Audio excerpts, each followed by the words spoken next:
Coucou tout le monde, bienvenue sur notre chaîne YouTube. Bien sûr, moi, écoutez Prête l'oreille, je suis Vaya Prière et je suis très heureuse de pouvoir vous retrouver pour cette deuxième vidéo dans notre étude de Viens sur moi, le Nouveau Testament. Et cette semaine, nous découvrons Matthieu chapitre 9 et 10, Luc chapitre 9 et Marc chapitre 5. J'espère, chers frères et sœurs, que vous avez pu lire vos écritures,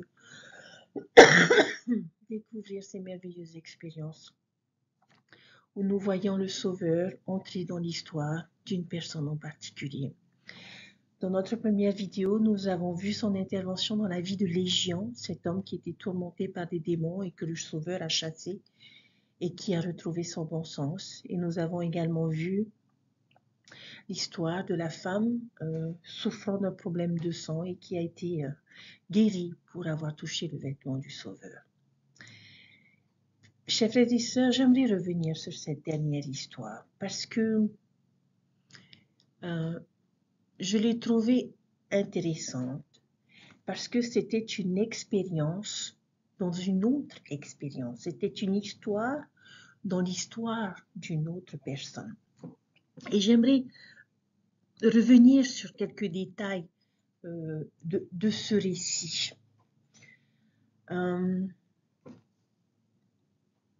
Cette femme a pu toucher le vêtement du Sauveur parce que ce dernier, avec la foule qui l'entourait, marchait pour se rendre à un certain endroit. Et en fait, il avait été interpellé par un homme dont le nom était Jairus.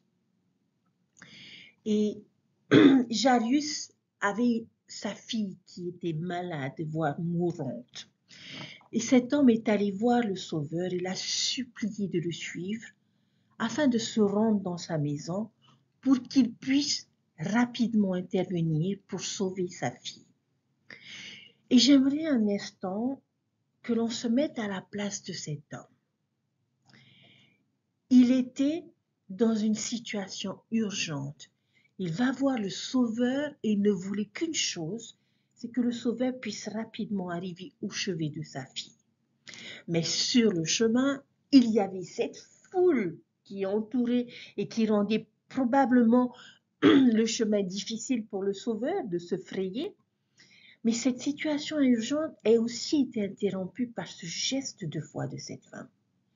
À cause de cela, le Christ s'est arrêté parce qu'il avait senti une force sortir de lui.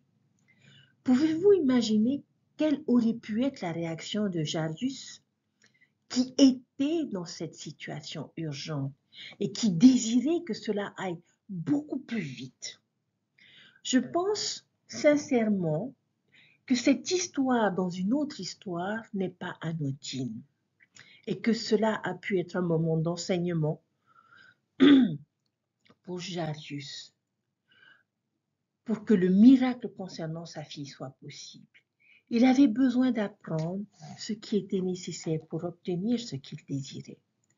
À travers cette expérience avec cette femme, il a appris, vu et a été témoin de ce que Jésus pouvait faire. Lorsqu'ils sont arrivés chez lui, on lui a annoncé que sa fille était morte et on l'a encouragé à abandonner, que c'était trop tard, que c'était plus la peine de déranger le maître. Comme on a voulu faire croire à cette femme qui avait cette maladie qu'elle avait toutes les raisons de vouloir abandonner l'idée d'être guérie. Mais Jésus a montré quelle était sa fille et qu'il avait du temps pour elle, qu'il s'est arrêté pour elle parce qu'il connaissait son besoin. Comme il a du temps pour chacun d'entre nous, chers frères et sœurs. Jairus aurait pu jeter l'éponge, être découragé en apprenant que sa fille était morte et le reprocher même au Sauveur. Voilà, si tu t'étais pas arrêté en route, on serait arrivé à temps. Le Sauveur savait ce que Jairus pensait au-dedans de lui et il lui dit, ne crains pas, crois seulement. Jésus ne s'est pas adressé au serviteur qui était venu annoncer la mort de la fille de Jairus, mais il s'est adressé à Jairus lui-même. Il voulait que ce dernier comprenne ce qui venait de se passer avec cette femme qui avait un problème de sang. et qu'il devait continuer à croire, le fait de lui dire « crois seulement » montre qu'il y avait une autre option dans l'esprit de Jairus. Probablement le doute, l'envie d'abandonner. Mais Jésus voulait juste qu'il croie. Et ce petit arrêt sur le chemin avait un objectif bien spécial. Jésus connaissait les doutes de cet homme. Et cette pause a été un merveilleux moment d'enseignement. Il voulait que Jairus puisse lui faire confiance et se rendre compte de ce qu'il a pu faire pour cette femme, malgré la foule et la multitude, pour que Jairus puisse réaliser ce qu'il pouvait faire pour sa fille. Et pour cela, il devait juste croire. Lorsqu'ils sont arrivés chez Jairus, il y avait du monde. Les funérailles étaient prêtes d'être préparées. Le deuil était déjà parmi les proches. Et Jésus demande à tous ceux qui étaient présents, « Mais pourquoi faites-vous autant de bruit? Cet enfant dort. » Bien sûr, on s'est moqué de lui. Mais il a fait sortir le deuil, le bruit et la distraction de la maison. Et imaginez ce moment juste avec le père, la mère, l'enfant et les disciples, Pierre, Jacques et Jean, parce que cela allait être aussi leur moment d'être enseignés. Il les amène dans cette chambre, il regarde cet enfant et il dit « Ma fille, lève-toi. » Et aussitôt elle se leva. On imagine l'étonnement de ceux qui étaient présents. Ce moment devait être si tendre parce qu'on imagine cette maman se réjouir et pleurer de voir sa fille se lever. Et seul Jésus pouvait donner cette expérience à ceux qui étaient là. Il venait de ramener cette fille à la vie. Et qu'est-ce qu'il leur demande? Donnez-lui à manger. Dans notre vie, chers frères et sœurs, nous faisons face à certaines choses que nous penserons probablement perdues, finies, comme un rêve fini, une opportunité ratée ou une tragédie. Jésus le verra comme un sommeil, comme quelque chose qui aura besoin d'être nourri. À travers cette expérience, il nous enseigne qu'il n'y a rien qui soit trop grand pour lui. On ne sait pas quand ni comment, mais nous aurons des déceptions, nous aurons des pertes, mais nous devons croire en un Dieu qui a le pouvoir de la résurrection sur les choses et qu'ils peuvent à nouveau revivre. L'histoire n'est pas arrivée à sa fin. Dieu nous dira, lève-toi à tout ce que nous aurions perdu. Lorsque nous revenons en arrière et que nous lisons le chapitre 9 de Matthieu, nous avons une journée type du Sauveur. Si vous voulez savoir à quoi ressemble la journée du Sauveur, lisez le chapitre 9. On le voit constamment faire des détours, guidé par sa compassion pour chacun. On le voit guérir un paralytique, on le voit inviter Matthieu et à lui de l'inviter à le suivre. On le voit répondre à des questions. On le voit ressusciter la fille de Jairus et faire un détour pour aider cette femme avec un problème de sang. On le voit guérir des aveugles et un démoniaque muet. Le verset 35 du chapitre 9 peut être considéré comme la synthèse et le résumé de chacune de ces expériences. Mais le verset 36 nous enseigne combien le Sauveur est rempli d'amour et de miséricorde pour autrui. Chaque souffrance, chaque tristesse, chaque difficulté l'ont ému et touché et ont fait qu'il a fait partie de l'histoire de quelqu'un. Il a vu chacune de ces personnes et s'est tourné vers ses disciples. Et il leur a dit quelque chose de très important.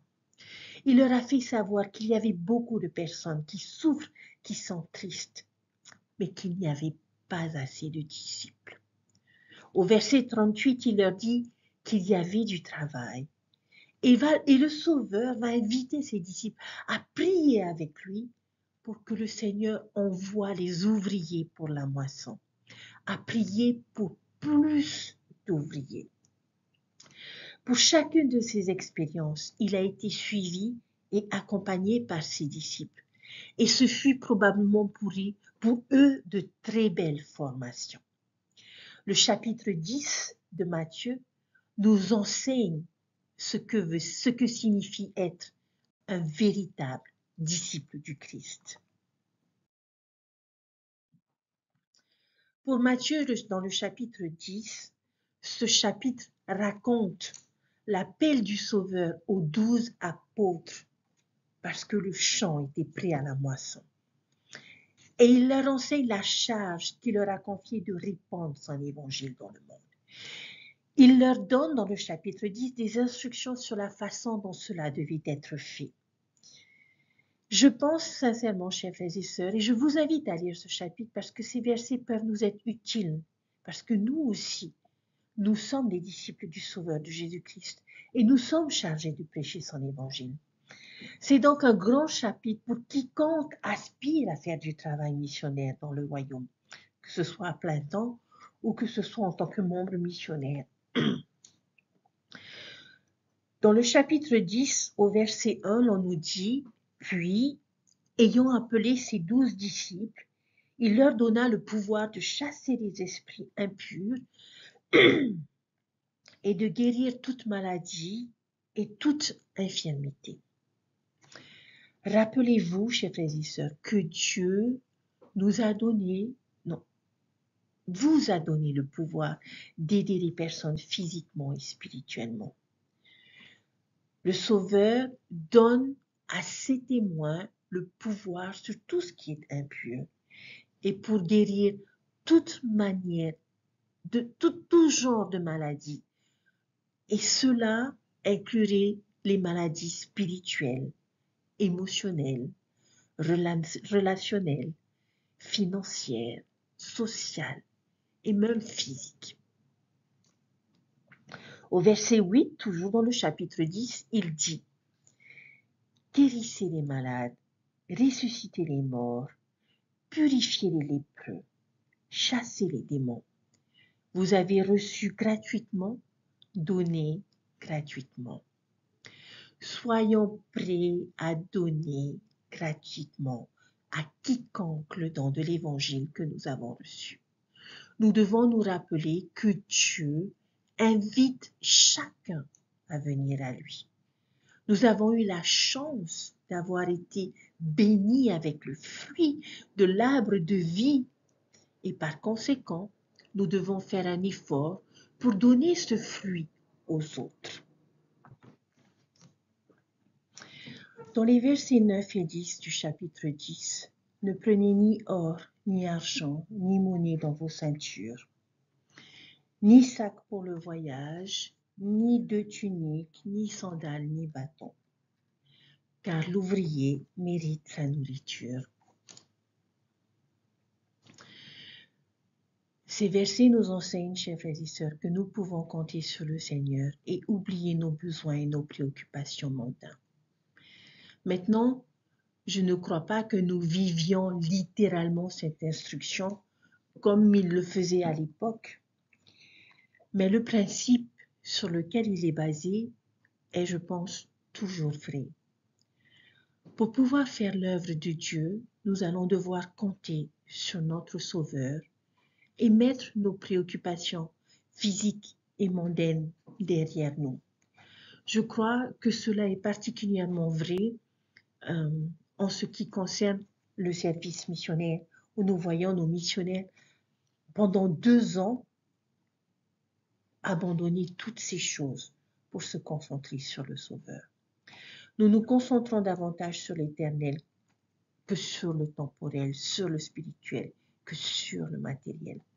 Sommes-nous disposés à le faire?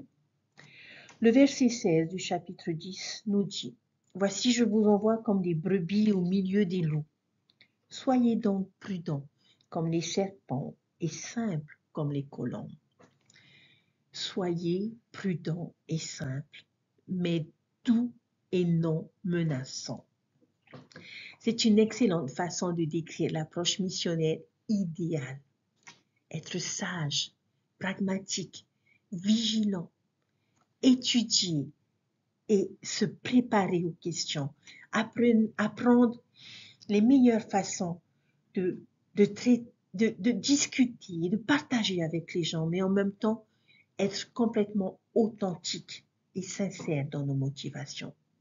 Ne soyons pas conflictuels, querelleurs lorsque nous cherchons à partager l'Évangile, parce que ce n'est pas ce que l'Évangile représente. Dans le verset 17 du chapitre 10, prenez garde aux hommes, car ils vous livreront aux tribunaux et ils vous fouetteront dans leur synagogue. Ce verset nous enseigne que nous devons nous attendre à de l'opposition, que ce ne sera pas facile. Quiconque tente, essaye de partager l'Évangile ou fait une mission en plein temps, sait de quoi Jésus parle ici. Il y aura toujours des défis. Les gens nous persécuteront, nous ridiculiseront, s'opposeront à nous. L'adversaire ne va pas abandonner si facilement son pouvoir sur les autres. Alors ne soyons pas surpris, chers frères et sœurs, lorsque les choses deviennent difficiles. Tout cela fait partie de l'appel d'un missionnaire, d'un disciple du Sauveur. On continue notre lecture. Dans les versets 19 et 20, on nous dit « Mais quand on vous livrera, ne vous inquiétez ni de la manière dont vous parlez, ni de ce que vous direz. Ce que vous aurez à dire vous sera donné aussitôt. Car ce n'est pas vous qui parlerez, mais c'est l'Esprit de votre Père qui parlera en vous. » J'aime beaucoup ces deux versets parce que c'est quelque chose que le Seigneur m'a fait part dans ma bénédiction patriarcale. Mais ces versets nous enseignent que nous devons nous fier à l'Esprit, qui nous donnera toujours les mots à dire. Les doctrinariens sont promis que tant que nous sommes disposés à ouvrir la bouche, l'Esprit les remplira de paroles à dire, que nous avons juste besoin de faire preuve de foi et de faire appel à ce pouvoir et nous placer comme des instruments entre les mains de notre Père céleste. Je peux penser à de nombreuses fois où, en tant qu'enseignant, j'ai pu ressentir l'Esprit, me donner les mots à dire, et ce sont ces moments où nous sommes enseignés en même temps que ceux que nous enseignons, et que tout ce que j'avais à faire, c'était ouvrir la bouche. Le verset 28 nous dit ceci, « Ne craignez pas ceux qui tuent le corps et qui ne peuvent tuer l'âme. Craignez plutôt celui qui peut faire périr l'âme et le corps en enfer. » Ce verset nous enseigne que nous ne devons pas avoir peur, même de la mort, mais seulement du péché. La peur est l'outil de l'adversaire. Dieu agit par la foi. Il n'y a donc aucune raison de craindre ce que l'homme peut faire. Mais si nous devions perdre notre vie en partageant l'Évangile, tout ce qui se passera, c'est que nous obtiendrons notre transfert vers le monde des esprits, peut-être un peu plus tôt que nous ne le souhaiterions probablement. Mais l'état de notre âme sera bon. Mais si nous permettons à l'adversaire de nous vaincre, cela peut avoir des conséquences éternelles, et ça nous le savons. Même si nous vivons longtemps et en bonne santé, nous savons que cela reste temporaire. L'éternité est une longue période et le péché est la plus grande tragédie. Les versets 29 à 31 nous enseignent « Ne vend-on pas 2 passereaux pour 1 sou? Cependant, il n'en tombe pas un à terre selon la volonté de son Père, de votre Père. Et même les cheveux de votre tête sont tous comptés. Ne craignez donc pas, vous valez plus que beaucoup de passereaux. » Ces versets, chers frères et sœurs, nous enseignent que nous devons nous rappeler que la valeur des âmes est grande aux yeux de notre Père Céleste. Je me rends compte que Jésus parle aux apôtres et à la valeur de leur vie dans ce cas. Mais le principe est vrai pour tous les enfants de notre Père Céleste. Ces versets, chers frères et sœurs, que nous venons de lire, mettent en évidence la valeur des âmes. Si Dieu remarque et se soucie des petits moineaux que les hommes apprécient si peu, alors certainement Dieu nous connaît et se soucie de nous. Et nous valons bien plus que de petits moineaux. Et les personnes que nous instruisons le sont aussi. Il n'y a personne, chers frères et sœurs, qui ne soit pas un fils ou une fille bien-aimée de notre Père Céleste. Il n'y a personne que vous puissiez rencontrer qui n'ait pas le potentiel de devenir des dieux ou des déesses dans la prochaine vie. Nous devons, chers frères et sœurs, nous efforcer de nous en souvenir pendant que nous servons.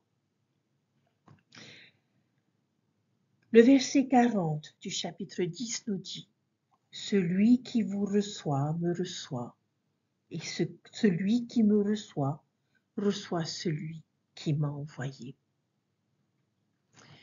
Nous sommes, ou nous pouvons être, un représentant de Jésus-Christ et de notre Père Céleste. C'est peut-être l'une des choses les plus merveilleuses du service missionnaire.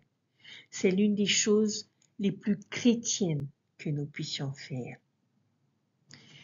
Pour les missionnaires à plein temps, il y a quelque chose de beau dans la petite plaque que ces missionnaires portent.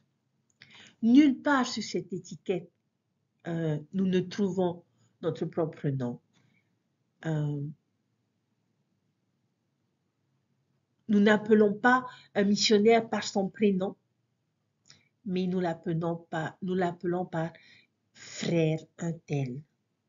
Pourtant, il y a 3 noms sur ce petit badge, les 3 choses que chaque missionnaire représente lorsqu'il sert.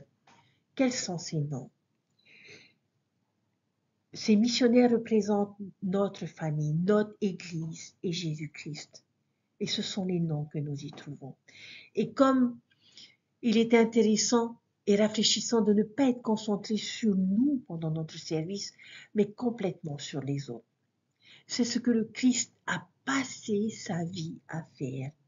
Et si nous sommes censés devenir tels qu'il est et recevoir et avoir son image sur notre visage, alors partager l'Évangile est l'un des meilleurs moyens de le faire. Ceux qui nous reçoivent le reçoivent en fait. Quel merveilleux privilège, n'est-ce pas? J'aimerais juste maintenant ajouter un principe de plus que l'on trouve dans le chapitre 11 au premier verset. Le verset nous dit « Lorsque Jésus eut achevé de donner ses instructions à ses 12 disciples, il partit de là pour enseigner et prêcher dans les villes du pays. » Ce verset nous enseigne, chers frères et sœurs, que nous ne travaillons pas seuls, que le Christ travaillera avec nous. Vous remarquerez dans ce verset que Jésus n'envoie pas seulement ses apôtres pour enseigner l'Évangile, pendant que lui s'assoit et regarde. Non. Mais avec eux, il sort et travaille aussi. Il travaille avec nous, à nos côtés, à chacun de nos pas. Selon vous, chers frères et sœurs, dans toutes les instructions que nous venons de lire dans ce chapitre 10, quelle est celle qui était la plus importante aujourd'hui et pourquoi? Pour conclure, chers frères et sœurs, je voudrais simplement souligner certaines des bénédictions que le Seigneur promet à ceux qui cherchent à prêcher l'Évangile avec d'autres. Dans le verset 22, il promet que nous serons sauvés. Dans le verset 32, « Quiconque donc me confessera devant les hommes, je le confesserai aussi devant mon Père qui est dans les cieux. Et enfin, au verset 39, celui qui trouvera sa vie la perdra, et celui qui perdra sa vie à cause de moi la retrouvera. Alors voilà, c'est en fait une bonne chose d'être un perdant. Si nous abandonnons les préoccupations et les priorités de nos vies temporelles au service de notre Père céleste, alors nous gagnerons une vie bien meilleure dans le monde à venir, la vie éternelle. Jésus a enseigné une vérité importante concernant les serviteurs qu'il nous envoie. Il a dit, « Celui qui vous reçoit, me reçoit, et celui qui me reçoit, reçoit celui qui m'a envoyé. » Chers frères et sœurs, j'aimerais témoigner du rôle le plus important du prophète du Seigneur, qui consiste à nous faire connaître le Sauveur et à nous conduire à lui. Pourquoi suivons-nous président Russell Nelson? Puis pourquoi suivons-nous le prophète? Parce que le Seigneur Jésus-Christ l'a appelé et l'a désigné pour être sa sentinelle sur la tour. Oui, un prophète est une sentinelle sur la tour qui nous protège des dangers spirituels que nous ne voyons peut-être pas. Pourquoi sommes-nous si disposés à suivre la voie de notre prophète?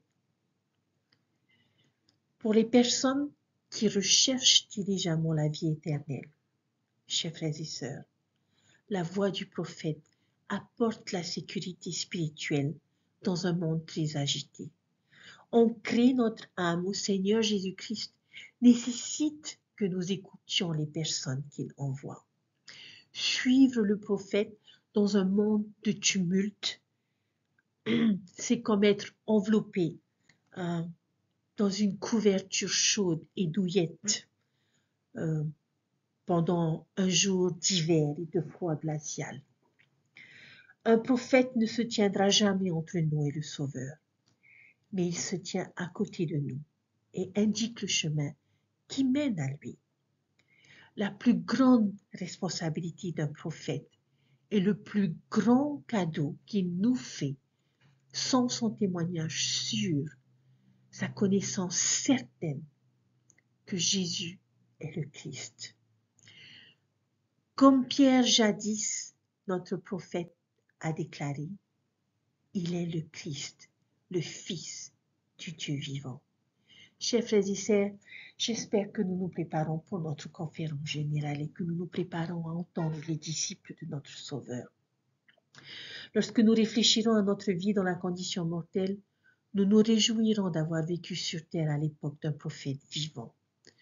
Ce jour-là, j'espère que nous pourrons dire « Je l'ai écouté ». Nous l'avons cru. Nous avons étudié ses paroles avec patience et avec foi. Nous avons prié pour lui. Nous l'avons soutenu.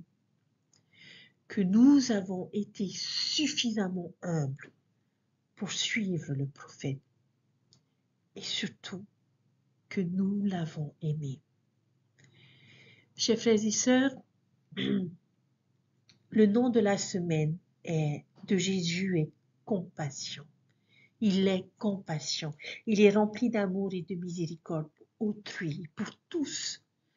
Chaque souffrance, chaque tristesse, chaque difficulté l'ont ému et l'ont touché et ont fait que le Sauveur a choisi de faire partie de l'histoire de chacune de ces personnes que nous découvrons dans notre étude.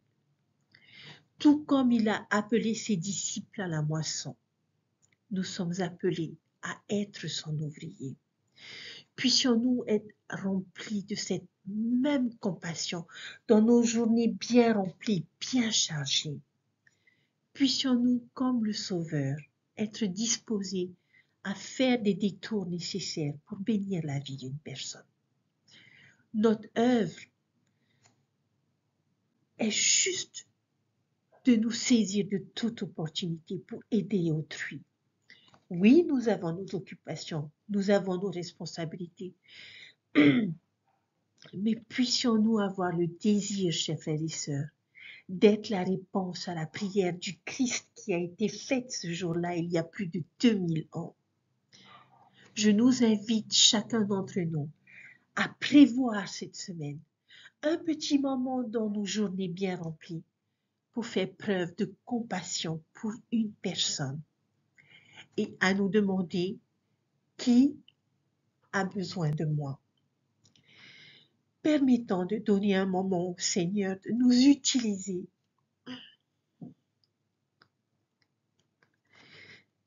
pour être la réponse aux besoins de ses enfants.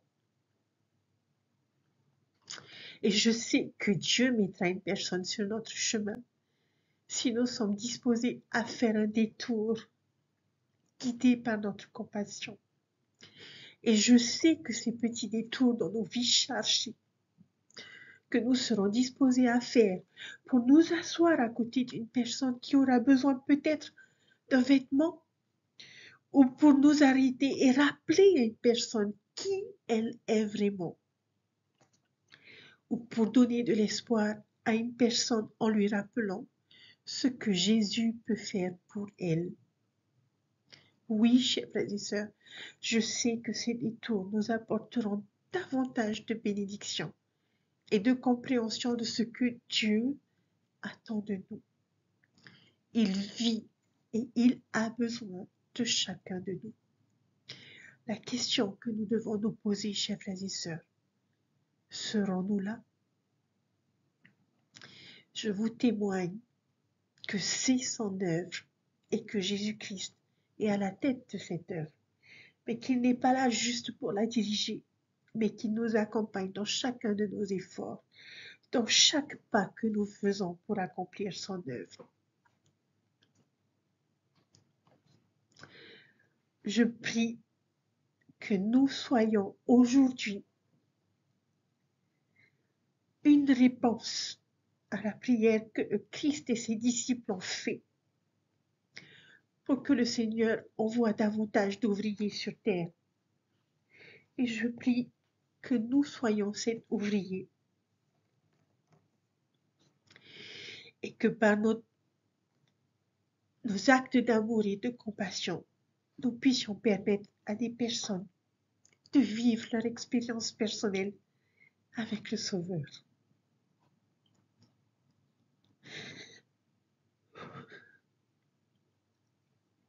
Il vit et il nous aime. Et il a besoin de chacun de nous. Et je témoigne de toutes ces choses au nom de Jésus-Christ. Amen. Je vous souhaite une belle semaine, chers frères et sœurs. Un bon week-end. Et je prie que vous releviez ce défi de trouver un moment dans vos journées pour faire un petit détour et apporter de l'amour et de la compassion autour de vous. Prenez soin de vous et je vous dis à très bientôt. Au revoir. Bye.